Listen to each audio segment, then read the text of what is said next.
आपने सही पूछा कि हनुमान जी की हम इतनी साधना, इतनी पूजा कर रहे हैं फिर भी परेशान हैं। तो क्या आप ज़रा समझिए तो, हनुमान जी की आप किस रूप की ऊर्जा को मान रहे हैं? किस रूप की ऊर्जा?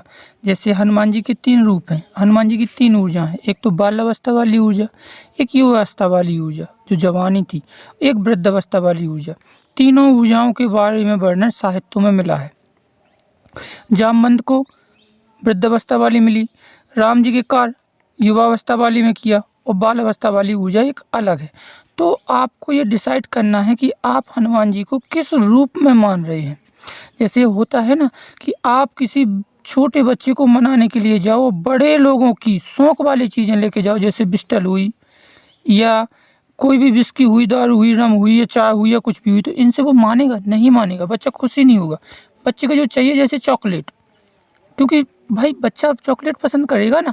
इसीलिए ऐसे ही अगर हनुमान जी की आप बाल रूप को मानते हो तो आपको हनुमान जी की बाल रूप वाली ही चीज़ें उनको गिफ्ट करनी चाहिए, देनी चाहिए, पूजा में सम्मिलित करनी चाहिए। छोटे छोटे खिलौने होते हैं ना, वो उनके पास रखो, उनको बच्चों वाले प्रसाद लगाओ। जैसे होता है ना छोटी छोटी चीज़ें बच्चों वाली, मतलब समझ लीजिएगा आप, जो बच्चों को पसंद है उनको। अगर आप इसी के टी अकॉर्डिंग युवा अवस्था वाले रूप को मानते हो, जैसे विशेष तौर पे देखा है आपने कि उनका जिस मंदिर का मुख दक्षिण दिशा या उनकी मूर्ति दक्षिण दिशा की साइड हो, तो उस रूप को हम युवा अवस्था वाली मूर्ति मानते हैं।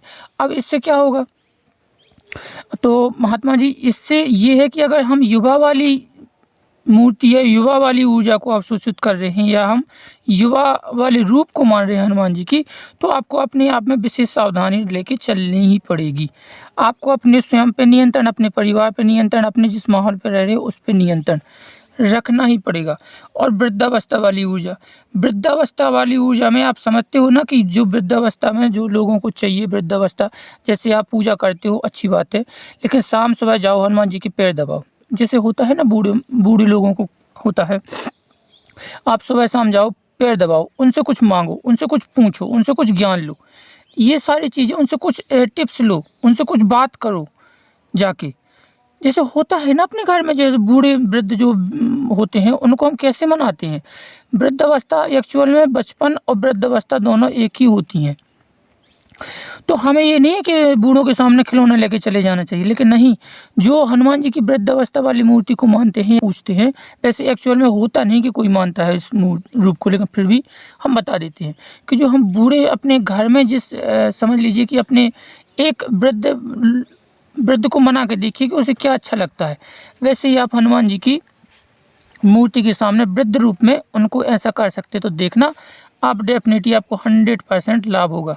दूसरा कारण, हनुमान जी की एक स्वतः फ्री ऊर्जा है, वो अपने एक ग्रुप में ही रहती है और रहना भी चाहती है। जैसे उनका ग्रुप है राम जी और राम जी का परिवार, इसके अलावा वो किसी को नहीं मानते, क्योंकि एक वो भक्त हैं, एक दास हैं, उनको राम जी और राम जी के परिवार के अलावा कोई अच्छा लगता ही नहीं, चाहे वो अप्सरा हो, चाहे हनुमान जी हो, चाहे कृष्ण भगवान हो, चाहे कोई भी हो। एक्चुअल में सम्मान सबका करते हैं, ये बात अलग है।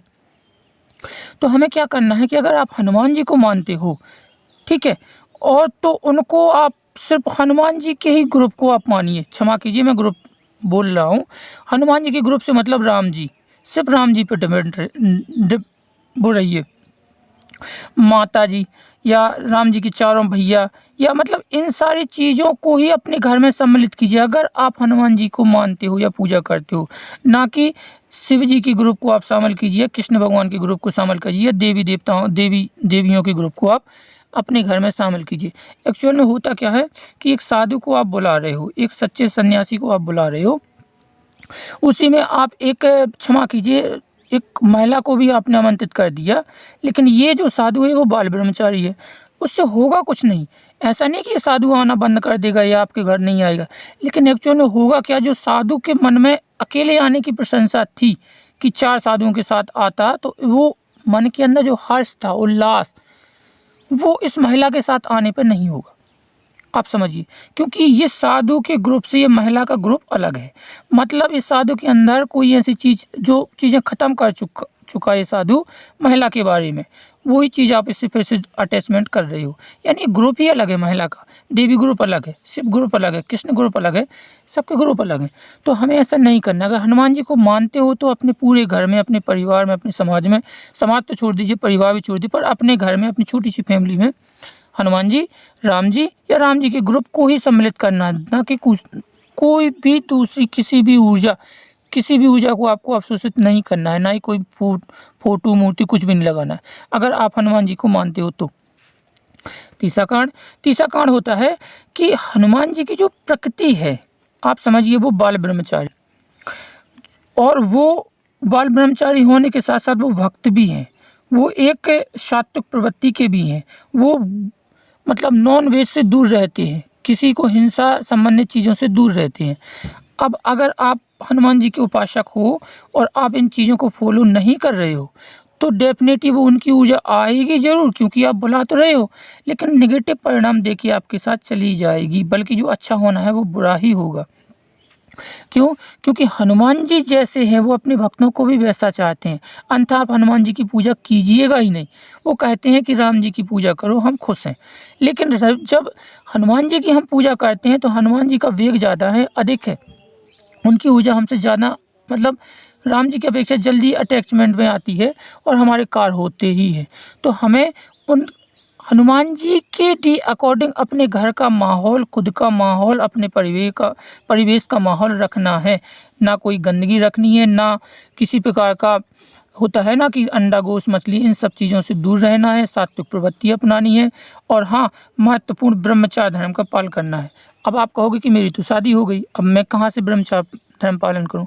तो एक्चुअल में वो भी एक ब्रह्मचार्य ही है, ऐसा नहीं है, वो भी एक है, क्योंकि बड़े बड़े ऋषि जो सप्त ऋषि थे उन्होंने शादी करके ही भगवान को प्रसन्न किया, या शादी करने के बाद भगवान प्रसन्न हुए। तो कहने का मतलब अपनी नीयत पे आपको कंट्रोल करना है, उसे भी हम एक सेकंड ब्रह्मचार्य मानते हैं, एक पत्नी व्रत धारण करने वाला।